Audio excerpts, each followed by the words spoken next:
Hey, how you doing? Tad Wooton here, Fractional CFO with Numberwise, and me and my crew just got back from Xerocon 2024 in Nashville, aka Nash, because Nashville takes forever to say, so they just shorten it there to Nash. It was a good time. Let me show you the crew. Here's a look at the crew. Good looking bunch. We're sporting our blue Xerocon hats. Here's me in the corner and Zero. They know how to throw a good party and a good time for the industry. We had such a good time, we decided to record a video with 4 takeaways, which are my favorite aspects of the trip. Feel free to disagree, but wanted to give you our top 4. So here we go. First, let me take off this ridiculous hat. Number 1 on the list. It nourishes the accounting soul. Now, to be clear, I do not work for Xero or Xerocon or any of the vendors. I run a boutique accounting firm based out of the normal part of California.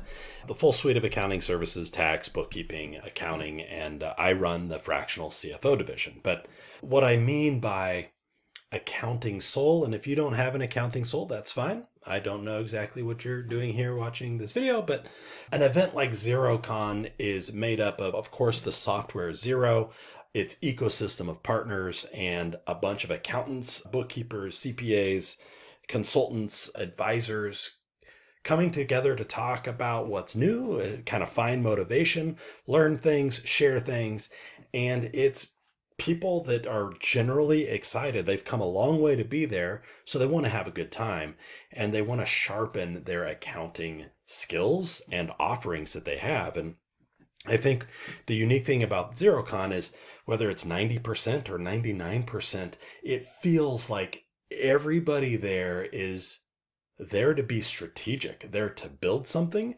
develop something new, sharpen the tools that they have, basically usher in a technological change or advisory change to kind of move with the times to stay relevant and valuable to their customers for the next 20 years. And you feel that as you enter. I mean, instantly, people are having a good time. But every hour is about creating value out of the work that we do and building something new. So you feel that, and that energy is there. And fortunately, you get to bring it home with you so that you are ready to go. So that's what I mean by nourishes the accounting soul. But speaking of building, reason number 2. I wasn't sure exactly what to call this, so I'm going with vendor updates. Now, I don't know what the exact vendor count. It felt like maybe 50 to 60 vendors were present. And as with any trade show, it is easy to show up at those trade shows and be immediately guarded or immediately skeptical. And I will admit that I have this regret even this past year at Xerocon because I didn't know exactly what to expect. It was my first Xerocon in 9 years. But anyway, so I'll revisit that some other time. 50 to 60 vendors. And after coming back and reflecting on what this trip was, I want to fix the way I approach this next year. Think about this. You pay money to go to a conference to learn. And maybe when you get there, you're afraid of people kind of doing the don't make eye contact. I don't want to engage in a long conversation. But what I learned, not on time, but after coming back, what I feel is important. Every booth and vendor that is there, obviously they've paid some money to be there. They have a vested interest. But if you step back for a second and think about the premise that a lot of money, a lot of time, and a lot of passion has actually gone in to make it possible for that vendor to be there. So I wish I had walked up to each one with a simple question. There's a lot of conversations that can be had, and then some of those are a waste of time, especially when you only have 2 days. But if you want to be efficient about getting from booth to booth to booth, walk up and ask this simple question to kind of skip some of the small talk. So what problem are you trying to solve? I wish I had done that. I had that conversation with a lot of build-up small talk, but ultimately that's what I talked about several times with each of the vendors. Some of them I didn't learn much. Some of them maybe I didn't know much about what they're doing, but there was a handful that I needed what they offered. Some added to what I was doing. Some there was some overlap, but in every case, what I was able to do was come away and choose and be inspired or creatively and analytically think through what am I doing and what am I offering my clients. So I guess my point there is to say vendor updates sharpen what you're good at. But not only do they sharpen, they help you focus on what you genuinely care about. So those updates, half of them might be throwaway when you get home. The other half make you better. And if it weren't for updates and technological updates like that, then your value as a service provider would ultimately become obsolete. So ask the question, what problem are you solving, so that you can then go solve many problems for your clients. Okay, takeaway number 3 for Xerocon. I'm going with motivation. So it's easy to imagine for any conference, maybe especially an accounting conference, that you spend hour after hour after hour on accounting, it's going to get a little intense or exhausting. So you need these little mental breaks. And one of the things I appreciate about Xerocon is that they pepper in some fairly random topics and some great music and entertainment and an awesome MC. Some of these topics, they could be speaking to you, and you can lean in and fully engage and take notes and record the presentation. Or you can sit back and kind of evaluate, what you're listening to, what you're going to go check out next. They brought in speakers for environmental sustainability.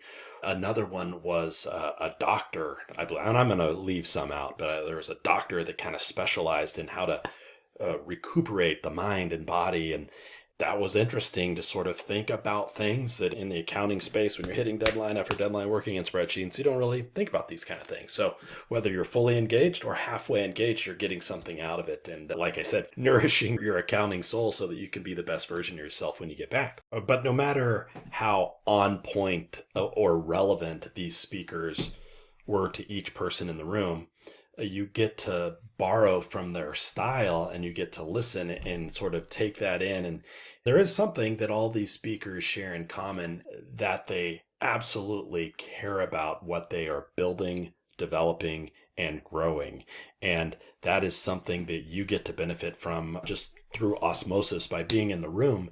And you get to take that home and find inspiration in that. So that motivation is what I'm counting as takeaway number 3. All right, takeaway number 4. Artificial intelligence. Well, at the risk of dating myself, I'm going to have you think back to a time when you'd be working in Excel a long time ago, or Word, or any Microsoft product.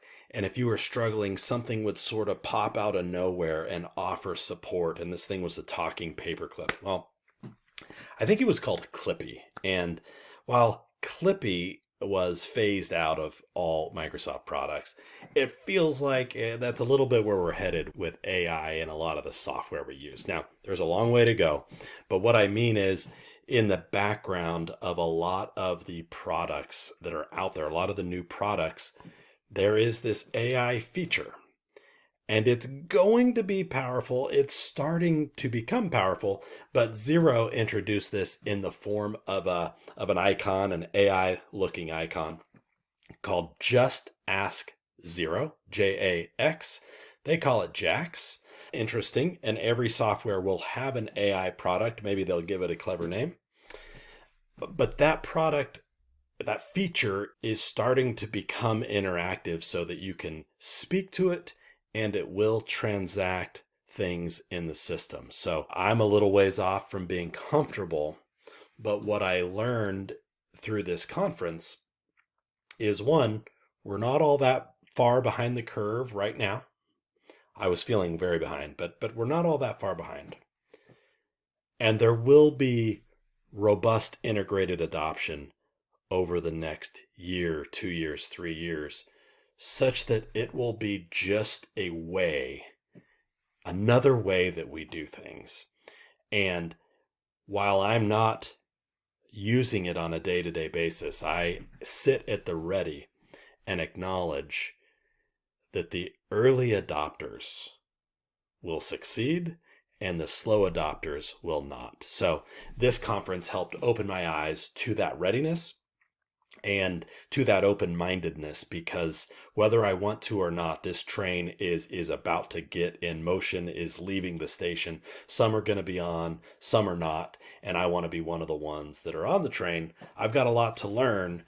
At the same time, this isn't fully integrated out there, and accounting is slow to adopt things like this, but I want to be among the first 10%. So it's a good idea to understand how these things are working and try to start adopting them, even though it's a little bit uncomfortable. All right, folks. Well, there are the 4 takeaways from Xerocon 2024 in Nashville. I asked AI to help me with the final slide here. So I gave it a prompt and it kicked out the bottom portion of this slide. So I'm an early adopter. I'm going to close this out with some of the fun from Nashville, which would be me riding the mechanical bull with the musical background from accounting industry's leading rapper, Scott Scarano, and me and all of my newest friends at the Honky Tonk. If you missed it this year, there's always next year. Thanks for watching and enjoy the footage. Trying to free Western civilization from green domination. Well, you need to